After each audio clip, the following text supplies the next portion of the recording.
भांडवली मूल्यावर आधारित मालमत्ता कर प्रणाली लागू, नागरिकांना दिलासा आणि पारदर्शकतेकडे मोठे पाऊल।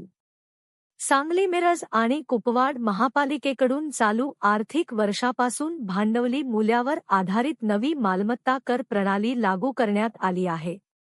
या बदलामुळे कर आकारणी अधिक न्याय्य, पारदर्शक आणि सुसंगत होणार असल्याचा दावा महापालिकेने केला आहे। पूर्वी लागू असलेली वार्षिक भाडे मूल्य एन्युअल रेंटल व्हॅल्यू आधारित कर प्रणाली अनेक बाबतीत अन्यायकारक ठरत होती। नव्याने बांधलेल्या मालमत्तांवर जास्त कर आकारला जात असताना जुन्या मालमत्तांचे बाजारमूल्य वाढूनही त्यांचा कर तुलनेने कमी राहत होता। या तफावतीमुळे कर प्रणालीत असमतोल निर्माण झाला होता। नव्या भांडवली मूल्य आधारित प्रणालीमुळे ही दरी कमी होणार आहे। महापालिकेच्या या निर्णयामुळे नागरिकांना काही महत्त्वाचे दिलासे मिळणार आहेत। कोणत्याही मालमत्तेचा कर दुपटीपेक्षा अधिक वाढणार नाही, अशी मर्यादा घालण्यात आली आहे। त्यामुळे अचानक आर्थिक भार नागरिकांवर पडणार नाही। भाड्याने दिलेल्या मालमत्तांवर पूर्वी 58% कर आकारला जात होता, तो आता मोठ्या प्रमाणात कमी होणार आहे।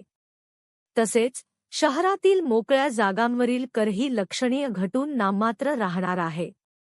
500 चौरस फूटपर्यंत क्षेत्रफळ असलेल्या निवासी मालमत्तांच्या करात कोणताही बदल करण्यात आलेला नाही।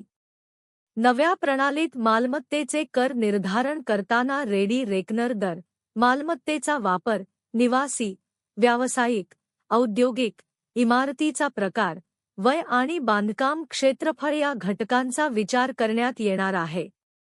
या सर्व बाबींच्या आधारे मालमत्तेचे भांडवली मूल्य निश्चित करून कर आकारणी केली जाणार आहे।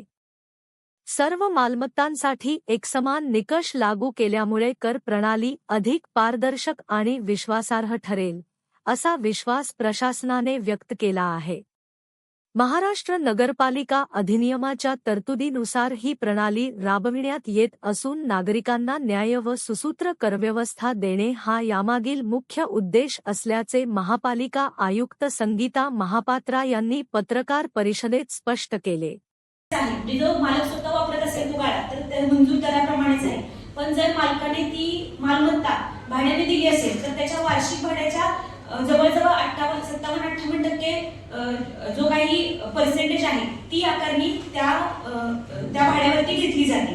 आता सद्यस्थितीत आपल्याकडे अनिवासी मालमत्ता, निवासी मालमत्ता आणि मिश्र मालमत्ता अशा मिळून 1,61,000च्या आसपास मालमत्ता आहेत आणि त्याच्यातून आपल्याला 75 कोटी 51 लाख इतकी आपली जी काय आहे ती कराची आकारणी मिळते।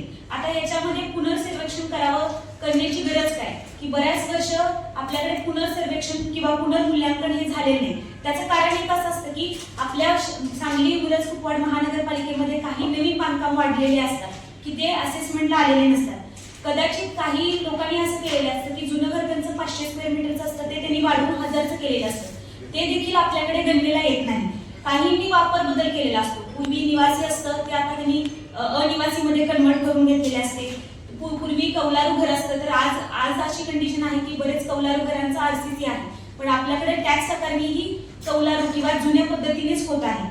आणि आपण सांगली महानगरपालिकामध्ये भांडवलीप्रमाणे कर लावण्याचा निर्णय चालू आहेत आणि ह्यामध्ये आपण नोटिसेस वाटणार आहोत। ह्यामध्ये जे मेन मुद्दे आहेत स्पेसिफिकली की जे निवासी मालमत्ता आहे त्यामध्ये नियमप्रमाणे आपल्याला दुप्पटपेक्षा जास्त कर वाढ करता येणार नाही, अनिवासीमध्ये तिप्पटपेक्षा जास्त वाढ करता येणार नाही आणि ज्यांच्या मालमत्ता सध्या 500 स्क्वेअर फीटच्या आतमध्ये आहेत त्यांच्या मागचं जे घरपट्टी होता त्यामध्ये काहीच पण बदल होणार नाही।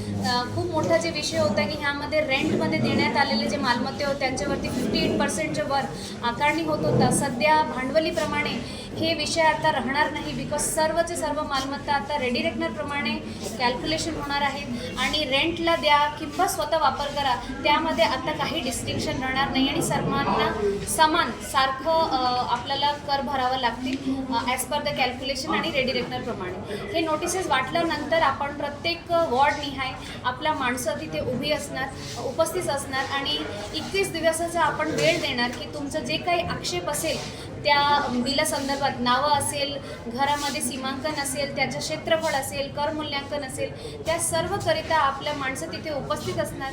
तुम्ही तुमच्या सर्वांच्या आक्षेप तिथे नोंदवू शकतात आणि त्यानंतर आपला इथे सुनावणी होणार रीतसर आणि जेव्हा ते सुनावणीचे निकाल लागेल आणि दोन्ही पार्टीला ते मान्य असणार त्यानंतर त्यांना कराची टॅक्स नोटीस बजावण्यात जाणार, फायनल नोटीस, आणि त्यानंतर आपण त्यांच्यावरती कर आकारणी सुरू करूया.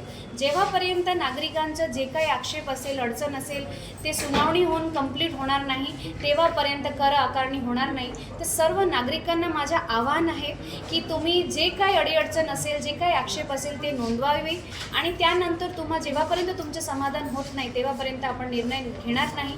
सांगलीला जरी आपल्याला सुंदर, सुशोभित आणि प्रगत करायचे असेल तर 20 वर्षापासून 25 वर्षापासून जे आता करमध्ये काहीच बदल झालेला नाही, पण सांगली त्या हिशोबानं खूप मोठी झालेली आहे.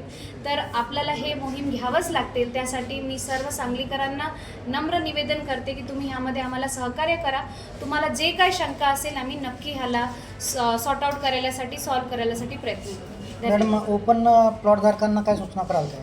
ओपन प्लॉट धारकांना आता रेडी रेकनर भांडवलीप्रमाणे रेडी रेकनरचे रेट येणार आहेत आणि ज्या लोकांनी आता तिथे खूप घाण करून ठेवलेले आहेत, खूप घाणचे साम्राज्य झालेले, त्यांनी त्वरित स्वतः हे क्लीन करून घ्यावी.